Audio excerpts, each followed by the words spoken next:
عزو السلام تنبتحكم زخبركم تعزبتي كما يتعلون لو مع ربيع 14 طري فرق مع الفرقان سدلو زينا مسناد وحنا لكم قريبنا لنا نمكت لكم بخبر زقدم يرمياس قبل له عليه فلما ارستاتو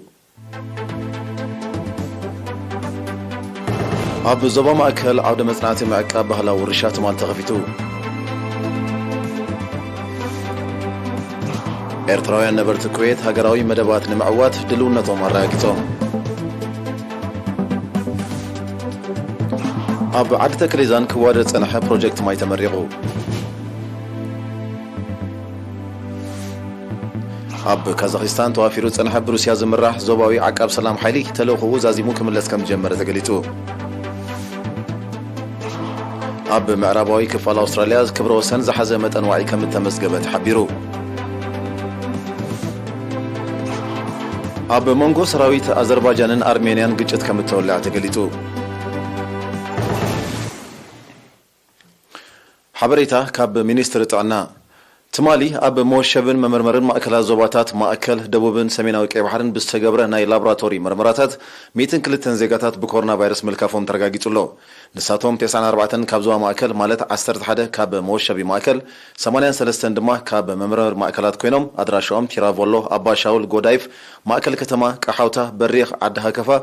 معسكر دندن عد حوشة زجب باطع جندع كوعتيت من دفرة دكم حرن كرنن حموشته كاب ممرمر مأكلات دواربان من دفران زوادوب كمون سلسته كاب موشبي مأكل باطع زوبا سميناوي كيف حريوم إذا خمزيلون كله كورونا فيروس ترخيوام أبو سبيطالات تعقوام كن كبر لهم تنحو 4 حموشان كاب زوا مأكل سلسته دماء كاب زوادوب بتغلى الله 4 شمون تنزيقاتات حاويهم كفانون كلو ود 84 عامد كاب زوا مأكل دماء بموت تفليلو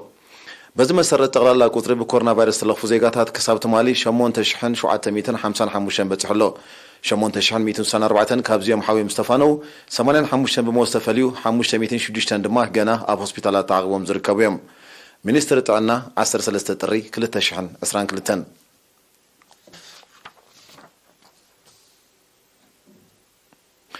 اب زوبا ماكل معقاب بهلاو رشا بوهد محدره اب تحت زبل تيما بكفل بهلن سبورتن ستودب عدو مصنعتي معقاب بهلاو رشا تمال 13 طري اب سمره تخفيتو اب ادراش من محدر زوبا ماكل اب استغبره ناي مخفت سنسرات حلاف كفل بهلن سبورتن اتو اندرياس اسمرو مبدس معقال علامه زي نغلته معلتا زقصل عدو مصنعتي كبرتات حبرسبنا زخونو قرساتن بهلاو رشاتاتن بوهد محدره مدساسن بوسنت ناب ولدتات مسغارن كمون نقحات حبرسب زبرخو مدبات مودب زيغاتات واننت تسمعوم اب اقابن قصالنتن بهلاو ورشا حلافنت وسيدوم مرح ترى نخصاوتو خم زخونه غليطو اب قدام عالتي نايزي عود مصنعتي اب بهلي اقداسنتون عقابون رقيق بهلاو ورشا ايرترانا تعاون وعل ودب تمرتي سنه فلطتن بهلن يونسكو اب 2003 تግባራውነቱ اب ايرتران كمون قدا افاو سنه قطمي تگره اب حبرتسب زبلو مصنعتو وراتي بكيلاتات قريبوم لوم دما سنداوي ورشا ايرترا اكالاوي بهلاو ورشا تعاون علماو ورشا اسمره مرحنتن محدران بهلاو ورشا كمون اقداسنت تكالاوي بهلي زبلو مصنعتو وراتي قربوم ابز عود مصنعتي كيلاتات نايز عودي ناي هنصا مهندسات سنه طببኛታት كيلاتات ቋንቋ كمون ابالات ሚኒስትር ቱሪዝም መምሕደራትን ካልኦትን ዝምልከቶም አካላትን ይሳተፉለው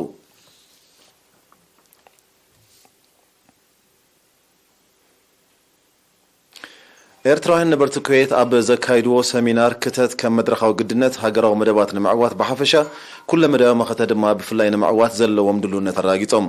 ፈጻሚ ጉዳያት ኤምባሲ ኤርትራ ኣብ ኩዌት አቶ ሐመድ ያህያ ሓሊ ንህሉ ኩነታት ሃገርን ዞባዊ ምዕዋላትን ዝምልከት ሰፊሕ መብርሂ ድሕሪ ምሃብ ህዝቢ ሰረቱ ህዝቢ ዘሓይሉን ንህዝቢ ዘገልግልን መደባት መኸተ ካብ ቀንዲ ክብርታት ህዝቢ ኤርትራ ምዃኑ ምጥቃስ ዜጋታት ንዘሪእዎ ዘለዎ ድልውነትን ንዝገብርዎ ዘለዎ አበርክቶን ሞጊሱ ኣብታ አጋጣሚ ወይዘሮ አስቴር ተስፋይ በራኺ ምስድራ ቤታ $15,000 ንምኸተ ሃገር ወፍያ እዚ ከምዚሉን ከሎ ኣብ ሉዘርን ከባቢያን ስዊዘርላንድ ዝነብሩ ዜጋታት ብትሽዓተ ጥሪ ኣብ ዘቃንዕዎ ተመሳሳሊ ሰሚናር ንምሕያል ጥሙር መደባት መኸተ ዝውዕል $31,700 ከወፍዩን ከለው ጨንፈር ሃማዴ ድማ $5,100 ንተመሳሳሊ ዓላማ አበርኪተን أقدمهم تقماتو كتما أراون ከባቢያን ጥሙር መደባት መኸተ ንምሕያል $52,000 أمريكا موفايوم ዝዝከሪዩ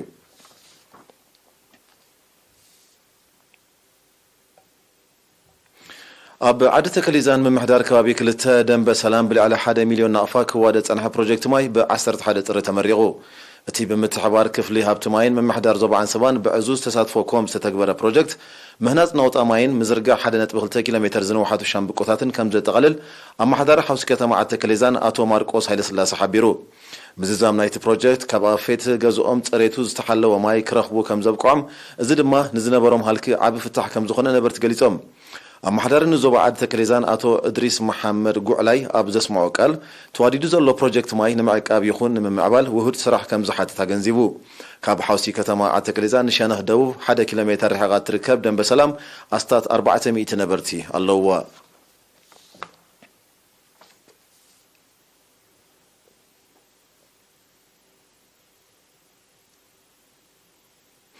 ኣብ ንዞባ ቆርደ ተምሃሮ ኣብ ኣብያተ ትምህርቶም ዝገብርዎ ዘለዉ ናይ ምግራብ ንጥፈታት ጽቡቕ ውጽኢት ይርከቡ ከም ዘሎ ተገሊጹ መምሃራንን ተምሃሮን ንዝካየድ ዘሎ ንጥፈታት ምግራብን ውጽኢቱን ብዝምልከት ነሪና ኣብ ዝሃብዎ ሓበሬታ 33 ዕቱብ ስጉምቲ ኣብ ቀጽሪ ኣብያተ ትምህርቶም ዝተተኽለ ብርክት ዝበለ ኣግራብ ጸዲቑ ኣብ መስርሕ መምሃርን ምስትምሃርን እወታዊ ጽልዋ ዝገበረ ምዕሩግ ኣከባቢ ፈጢሩ ከም ዘሎ ኣረድዮም ርዕሰ መምህራን መባእታ ቤት ትምህርቲ ባርካን ማእከላይ ደረጃ ቤት ትምህርቲ ቆርደትን መስኪላታት ሕርሻን ተምሃሮን ተዋሂዶም ብዝወሰድዎ ተበግሶ ኣብ ነፍስ ወከፈን ልዕሊ 3000 ኣግራብ ተተኺሉ ኣብ ጽቡቕ ደረጃ ከም ዝበጽሐ ገሊፆም ተምሃሮ ብወገኖም ጎኒ ጎኒ ትምህርታዊ ንጥፈታቶም ብመደብ ክረምታዊ ወፍርን በብእዋኑ ዝውደብ ማእቶታዊ ስራሕትን ኣብያተ ትምህርቶም ብኣግራብ ወቂበን ቀንዲ ተረባሕቲ ናይቲ ወፍሪ ኮይኖም ከም ዘለው ሓቢሮም ዝስዕብ ኣህጉራዊ ዜና እዩ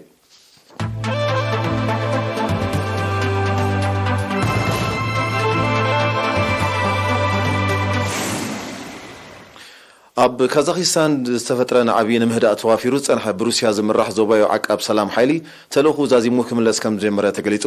ብመሰረት ሓበሬታ ሚኒስትሪ ምክልኻል ሩስያ እቲ ሰራዊት ካብቲ ማለ 13 ጥሪ ነናብ ሃገሩ ክምለስ ከም ዝጀመረን እቲ መስርሕ ምምላስ ክሳብ 19 ጥሪ ክዛዘም ምዃኑን ተፈሊጡሎ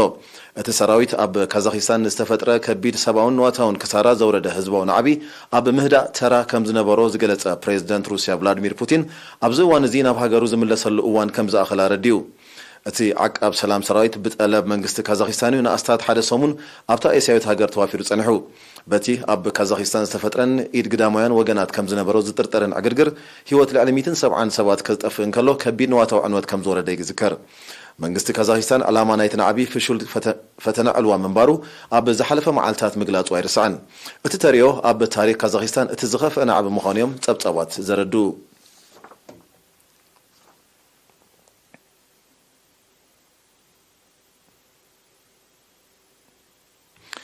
ትማሊ 13 ጥሪ ኣብ ምዕራባዊ ክፋል ኣውስትራልያ ክብረ ወሰን ዝሓዘ መጠን ዋዒ ከም ተመዝገበ ጸብጻባት ሜትሮሎጂ ሓቢሮም ብመሰረቶም ጸብጻባት ኣብቲ ከባቢ መጠን ዋዒ ልዕሊ 50 ዲግሪ ሴንቲግሬድ ከም ዝበጽሐ እዚ ድማ ቅድሚ 60 ዓመታት ኣብቲ ሃገር ካብ ዝተመዝገበ ዝለዓለ ምዃኑ ተፈሊጡ ኣብ 1960ታት ኣብ ምዕራባዊ ክፋል ኣውስትራልያ 50.7 ዲግሪ ሴንቲግሬድ ዋዒ ተመዝጊቡ ምንባሩ ጸብጻባት ሜትሮሎጂ ይጠቕሱ ኣብ ኣውስትራልያ ክሊማዊ ነውፂ ብዝጠንቁ ልዑል መጠን ዋዒን ሓደጋታት ባርዕን ሰብኣውን ኣከባቢውን ክሳራታት ከውርድ ምጽንሑ ይዝከር ክሊማዊ ነውፂ ኣብ ኣውስትራልያ ጥራይ ዘይኮነ ኣብ ካልእ ክፋላት ዓለሙን ክሳራታቱ እናዓበየ ይመጽእ ከም ዘሎ ይግለጽ ነቲ ተሪኦ ንምግታዕ ዕቱብ ስጉምቲ ምስ ዘይውሰደ ኣብ 2030 መጠን ዋዒ ናብ ዝኸፈ ደረጁ ክዓርግ ከም ዝኽእል ኪላታት ሜትሮሎጂ የጠንቅቑ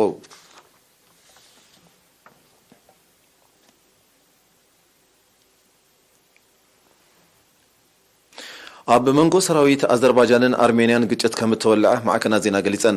አርሜንያ በቲ ኣብ ዶባተን ዝተወልዐ ሓድሽ ግጭት ብርክት ዝበሉ ካብ ኣባላት ሰራዊታ ከም ተቐትሉን ከም ዝቆሰሉን ሓቢራላ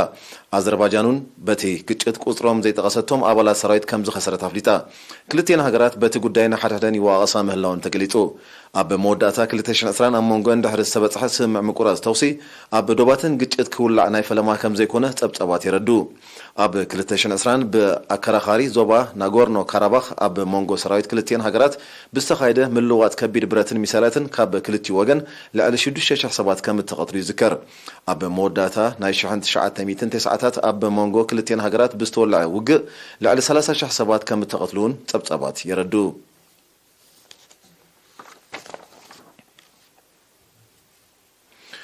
ቁጠባ ቻይና ኣብ 2020 እወታዊ ገስጋስ ከርኢ ከም ዝኽእል ስታቲስቲካዊ ፀብፀባት ኣሚቶም ብመሰረቶም ፀብፀባት ጃምላ ሃገራዊ እቶት ቻይና ኣብዚ ዓመት እዚ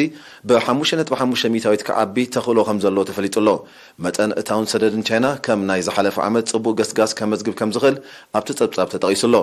ቁጠባ ሓያሎ ሃገራት ብሰንኪ ለበዳ ኮሮና ቫይረስ ብኸቢድ እናተጸልወ ቁጠባ ቻይና ብኣንጻሩ እወታዊ ዕቤት ከርኢ ምጽንሑ ይጥቀስ ቻይና በተዛማዲ ነቲ ለበዳ ካብ ተቆጻጸረ ሃገራት ምዃና ክግለጽ ጸኒሑ እዩ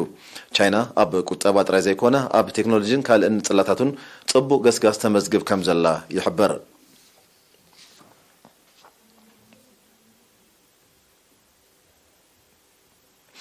بريطانيا هندين نص ንግዳዊ ስምምዕ ንምኽታም ዘኽእል ወግዓዊ ዝርብ ጀሚረን በመሰረት ትማል 13 ጥሪ ኣብ መንጎ ሚኒስትራት ንግዲ ክልቲአን ሃገራት ኣብ ከተማ ኒው ዴልሂ ዝተኻየደ ርክብ ክሳብ መወዳእታ ናይዚ ዓመት እዚ ንግዳዊ ስምምዕ ክኽትማ ከም ዝኽእላ ተኣሚቱ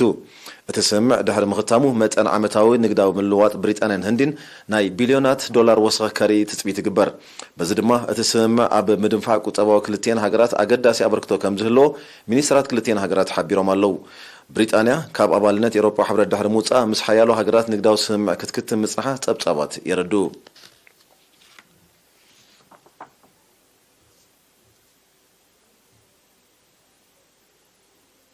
زينا نمززام ار استاتو خزاغركم أب زوبا مأكل عودة مزنعتي معك أبهلا ورشات مال تخفيتو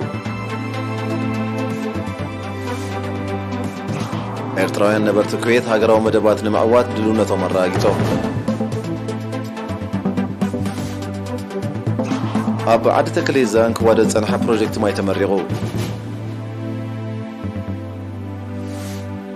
ኣብ ካዛኺስታን ተዋፊሩ ጸንሐ ብሩስያ ዝምራሕ ዞባዊ ዓቃብ ሰላም ሓይሊ ተልእኾ ዛዚሙ ክምለስ ከም ዝጀመረ ተገሊጹ ኣብ ምዕራባዊ ክፋል ኣውስትራልያ ክብረ ወሰን ዝሓዘ መጠን ዋዕይ ከም ተመዝገበ ተሓቢሩ ኣብ መንጎ ሰራዊት ኣዘርባይጃንን ኣርሜንያን ሓድሽ ግጭት ከም እትወልዕ ተቃሊዑ ዝኸበርኩም ተዓዘብቲ ዜና ኣብዚ ፍጸም ርክማልቲ